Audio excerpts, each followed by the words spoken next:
આપણે ગાય માતાની મહિમા ચાલે છે. એમાં આપણે કાલે જોયું કે જે ગૌચરની ભૂમિ છોડે છે એને રોજે રોજ 100 થી વધુ બ્રાહ્મણોને જમાડવાનું પુણ્ય મળે છે. અને ગૌચારણ ભૂમિ જે છોડે છે એ મનુષ્યનું સ્વર્ગમાંથી કે ભગવાનના ધામમાંથી ક્યારેય પતન નથી થતું.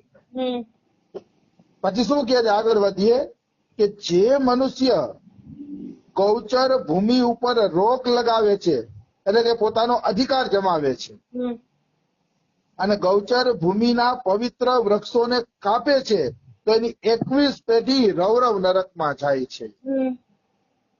21 પેઢી. કહેવાનો ભાવ શું છે કે ગૌચરની ભૂમિ છોડવાનો મહિમા છે તો કબજો કરવાનો ખતરનાક નુકસાન પણ છે. જો કોઈ ગૌચરની ભૂમિ ઉપર કબજો કરશે તો 21 પેઢી રૌરવ નરકની અંદર જાશે. એટલે ક્યારેય ગૌચર ભૂમિ ઉપર કબજો કરવો જોઈએ નહીં. આવી વસ્તુ છે. અને છેલ્લે તો ત્યાં સુધી કહી દીધું પદ્મપુરાણની અંદર કે જે લોકો ગૌચર ભૂમિને પોતાની બનાવીને ગાયોને ચરવામાં બાધા દેતા હોય તો ગ્રામ રક્ષકને ઉચિત છે કે એને ઉચિત દંડ આપે. મતલબ દંડ દેવા સુધીની છૂટ શાસ્ત્ર આપે છે કે કોઈ ગૌચરની ભૂમિમાં કબજો કરતો હોય તો એને દંડ આપો. એની વિરુદ્ધ છે ને કેસ ચલાવો અને કેસ ચલાવીને એને દંડ આપો. પણ ગૌચરની ભૂમિને તો કોઈને દેવા જ ન દો ત્યાં સુધીની શાસ્ત્ર છૂટ આપે છે. અને દંડ દેવો જોઈએ. સરપંચે, અધિકારીઓએ ગૌચર ભૂમિમાં કબજો કરે તો દંડ દેવો જ જોઈએ. પૈસા કે લોભ લાલચમાં ન આવવું જોઈએ. અને જો કોઈ પૈસા કે લોભ લાલચમાં આવી જશે તો લોભ લાલચમાં આવ્યા ને એની પેઢી નરકમાં જશે. કઈ ભગવાન કોઈને છોડી નહીં દે. આવી વસ્તુ છે. પછી કે છે વિષ્ણુ ધર્મોત્તર પુરાણની અંદર કહે છે કે ગાયોના ચરવા માટે ગોચર ભૂમિની કોઈ વ્યવસ્થા કરે છે તો એ અશ્વમેધ યજ્ઞનું ફળ પામે છે. મતલબ એને સીધે સીધું અશ્વમેધ યજ્ઞનું ફળ મળી જશે. જે ગૌચરની ભૂમિ છોડે છે એને અશ્વમેધ યજ્ઞ કરવો નહીં પડે, એનું ફળ એને મળી જશે. હવે ગૌચરની ભૂમિ કે ગાયું કોઈ ચરતી હોય એ ચરતી ગાયોને અટકાવવાનું પાપ શું છે એનું વર્ણન લઈ આપ. એના વર્ણનમાં આપણે પ્રવેશ કરીએ એટલે આપણે ખ્યાલ આવે. વાત એવી છે કે જનક નામના એક રાજા હતા. આખી જિંદગી એને પુણ્ય કર્યા હતા. મતલબ એને જિંદગીમાં કોઈ પાપ નહોતું કર્યું. આખી જિંદગી પુણ્ય કર્યા, ધર્માદા કર્યા, ધર્મશાળાઓ બંધાવી, દાન આપ્યા, આ તે ખૂબ અને ખૂબ એને પુણ્ય કર્યા. તો પુણ્ય કર્યા ને તો જયારે મરી ગયા ને ત્યારે યમરાજા એને એમ કે છે કે તમારે નરકના દર્શન કરવા પડશે. તો જનક રાજા પૂછે કે મારે નરકના દર્શન નથી કરવા. તો કે ના, તમારા ચોપડામાં લખાયેલું છે કે તમારે એક વખત નરકના દર્શન કરવા પડશે. તો એવું મેં શું કર્મ કરી નાખ્યું છે કે જેના કારણે મારે નરકના દર્શન કરવા પડશે? ત્યારે યમરાજાએ કીધું છે પદ્મપુરાણ પાતાલ ખંડ 31મો અધ્યાય અને 8મો શ્લોક. એમાં કીધું છે કે રાજા, એક વખત એક ગાય છે ને ખેતરમાં ચરતી હતી અને એ ગાયને ચરતી હતી ને તો તે લાકડી મારીને ચરતા રોકી હતી. ઈ પાપના કારણે તારે એક વખત નરકના દર્શન કરવા પડશે. ઈ પાપના કારણે તારે નરક એક વખત જોવું જ પડશે, એમાં નહીં હાલે. મતલબ ગાયને જો કોઈ ચરતી રોકે છે તો એને આ રીતે નરકના દર્શન કરવા પડે છે. નિશ્ચિત કરવા પડે છે. એમાં કોઈ એને રોકી શકતું નથી. એટલે કોઈથી ગાયોને ચરતા રોકવી નહીં. અહીંયા કોઈને પ્રશ્ન થાય કે આપણા ઉભા ખેતરમાં ઘૂસી જાય તો શું કરવું? તો કે ભાઈ બિચારા ખેડૂતનો અધિકાર છે કે પોતાના પાકને બચાવે, પણ એને મારવી નહીં. મારવી નહીં, પ્રેમથી તાપલી મારી, પ્રેમથી લઈ અને ખેતરની બહાર મૂકી દેવી, એમાં કોઈ દોષ નથી. પણ એને મારવી ન જોઈએ કે આ મારું ખેતર કેમ ચરી જાય છે. અને જો ખેડૂત સધર હોય ને તો બહાર નીકળી અને પૂરો ગાયને ખવડાવી દેવો જોઈએ. એટલે ગાય પણ તૃપ્ત થઈ જાય ને ખેતી પણ બચી જાય. હા. આવી વસ્તુ છે. પણ એને કોઈ ગાયને મારવી ન જોઈએ. જે ભાઠા મારે છે ને એ અવશ્ય નરકના દર્શન કરે છે. એટલે ગાય હારે ક્યારેય મારપીટ કરવી જોઈએ નહીં, એમ આપણા શાસ્ત્રો કહે છે. હવે ગાયને ચારો દેવાની મહિમાનો અધ્યાય ચાલુ થાય છે કે ગાયને ચારો આપવાનો મહિમા શું છે. મહાભારત અનુશાસન પર્વ 69મો અધ્યાય અને 12મો શ્લોક. જે લોકો 1 વર્ષ સુધી પ્રતિદિન સ્વયં ભોજન કર્યા પહેલા ગાયને 1 મુઠ્ઠી ઘાસ ખવડાવે છે, તેની 1 વર્ષની અંદર સંપૂર્ણ કામનાઓ પૂર્ણ થઈ જાય છે. બહુ મજેદાર વાત છે. તમે જમો એ પેલા જો 1 મુઠ્ઠી જ કીધું છે, 1 જ મુઠ્ઠી ચારો ખવડાવો. તમારામાં વધુ શક્તિ ન હોય તો 1 મુઠ્ઠી ઘાસનો ચારો તમે ગાયને ખવડાવીને પછી જ ભોજન લેશો તો છે ને 1 વર્ષમાં તમારી મનોકામના પૂરી થઈ જશે. નિશ્ચિત. હવે કોઈ પ્રશ્ન કરે કે ભાઈ 1 મુઠ્ઠી ચારો ક્યાં ગોતવા જાવો, તો હું ફેરફાર કરીને એટલું કહું કે તમે જમ્યા પેલા 1 રોટલી પણ ગાયને ખવડાવી દેશો તો 1 મુઠ્ઠી ચારા બરાબર થઈ જશે. 1 રોટલી પણ ગાયને ચારો દેવાની હોય ને, ચારો દો કે રોટલી દો, બે એક જ વાત થઈ.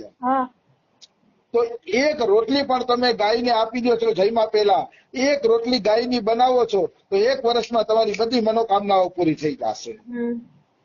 પણ અહીંયા લખ્યું છે નિયમ એવો કે પ્રતિદિન તમારે સ્વયં ભોજન કરતા પહેલા ગાયને 1 રોટલી આપવી. આને જરા આપીએ તો ચાલે એવું નથી, પણ જમ્યા પહેલા કીધું છે તો જમ્યા પહેલા જ આપવી જોઈએ. કારણ કે નિયમ એવો જ છે કે બધાને જમાડીને પછી જ આપણે જમવું જોઈએ. જો પેલા આપણે જમી લઈ અને વધેલી રોટલી આપીને તો એની મહિમા નથી રહેતી, પણ આદરપૂર્વક પહેલી રોટલી આપીને એની મહિમા વધુ છે. આપણા ઘરે મહેમાન આવ્યા હોય અને ઘરના જમીને પછી વધેલું મહેમાનને આપી તો શું મહેમાનની ઇજ્જત કરી કહેવાય. એમ ગાયને પણ પેલી રોટલી આપવી અને આપણે ઇજ્જત કરી કહેવાય કે નહીં, ગાય માતાની આપણામાં ઇજ્જત છે. એટલે જમ્યા પહેલા 1 રોટલી આપવી જોઈએ. અને આ ચોપડીમાં રામસુખદાસજી મહારાજે ત્યાં સુધી કીધું છે કે આપણી જૂઠન કૂતરા બિલાડાને ને પશુ પક્ષીને ખવડાવી શકાય છે, પણ ગાય માતાને જૂઠન ન ખવડાવી જોઈએ એવું પણ રામસુખદાસજી આ ચોપડીમાં લખ્યું છે. આ ચોપડીમાં લખ્યું છે એટલે હું રામસુખદાસજીના વાક્યને માનું તો પછી વધેલી રોટલી ખવડાવીને જૂઠન જેવું થયું કહેવાય, પણ પેલી રોટલી આપીને તો પ્રસાદ જેવું થયું કહેવાય. આવી વસ્તુ છે. જો કે આમાં હું થોડો ફેરફાર એ કરું છું કે આપણો હેઠવાડો જો ગાયના મોઢે જાય તો સારું, કારણ કે અત્યારે ગાયું કોથળિયું ખાતી હોય છે. કોથળિયું ખાઈને કરતા આપણા હેઠવાડાથી જો એનું પાલન પોષણ થાય ને તો એ બહુ સારું કહેવાય. હાલાકી શાસ્ત્રો પ્રમાણે બરોબર નથી, પણ તોય હું દયાના કારણે બોલું છું કે આપણી જેઠી જૂઠી રોટલીથી જો ગાયનું અડધું પેટ ભરાતું હોય તો બિચારીને કોથળિયું તો ન ખાવી પડે. એટલે બધાએ જૂઠન વધે ને તો જૂઠન ફેંકવી ન જોઈએ, ગાય માતાને જ આપવી જોઈએ.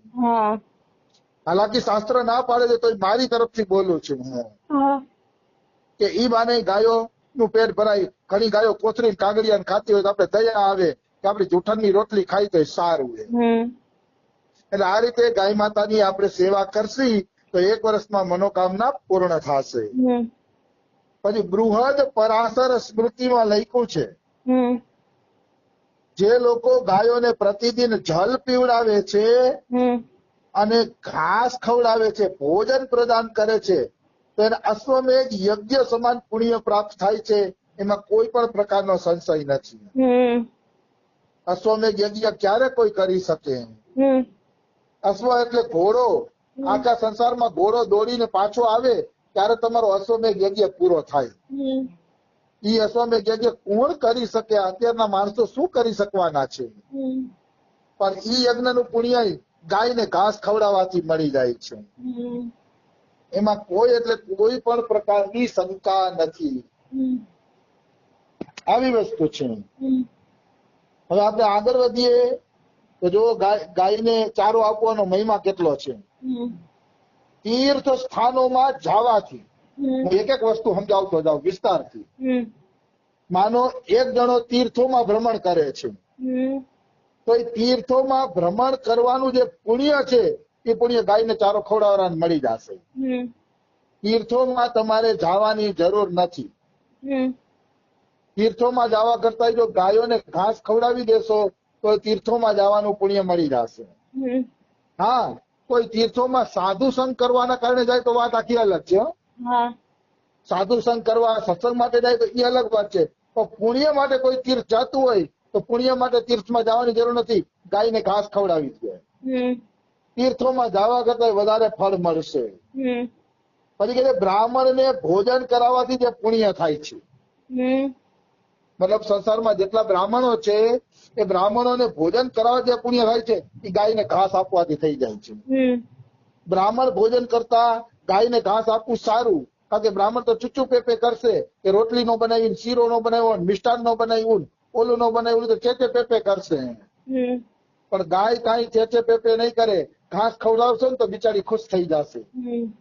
એટલે ગાય માતાને ઘાસ આપવું આ ન કરીએ તો સારું. એમ હું કોઈ બ્રાહ્મણોનો વિરોધી નથી હો, પણ મને ચેચે પેપે થાય ને એવું ન ગમે. આપણું મન મળી ગયું હોય ને જે દઈએ એ જમી લેતા હોય ને તો 10 બ્રાહ્મણને જમાડો તો વાંધો નથી. પણ ચેચે પેપે કરે, ઘણા લોકો એમ કે દક્ષિણા આપો ને આ આપો ને ઓલું આપો ને ચેચે પેપે કરે, એમાં મજા ન આવે. પછી એના કરતા ગાય માતા હારા, કઈ બોલે તો નહીં એમ. અને મારો તો નિયમ જ છે કે હું હેલો જ રસ્તો બતાડું, અઘરો રસ્તો બતાડું જ નહીં. એટલે મારે કોઈને કાપવા પડે તો હું ડરું નહીં. શાસ્ત્ર પ્રમાણેની વાત છે. ગાયને ઘાસ ખવડાવી દે તો બ્રાહ્મણ ભોજન કરાવવાની જરૂર નથી, કોઈ શંકા નથી. પછી કે બધા વ્રત ઉપવાસ અને તપસ્યા કરવાથી જે પુણ્ય પ્રાપ્ત થાય છે એ ગાયને ઘાસચારો ખવડાવવાથી મળી જાય છે. તમારે વ્રત તપ તપસ્યા ઉપવાસ સાથે કઈ કરવાની જરૂર નથી. ગાયને ઘાસ ખવડાવી દો તો બધી વ્રત તપ તપસ્યાનું પુણ્ય મળી જશે. પછી મહાદાન કરવાથી જે પુણ્ય થાય છે, મહાદાન એટલે ભૂમિદાન, અન્નદાન, આ બધા મહાદાન છે. એને એ કરવાથી જે પુણ્ય થાય છે એ ગાયને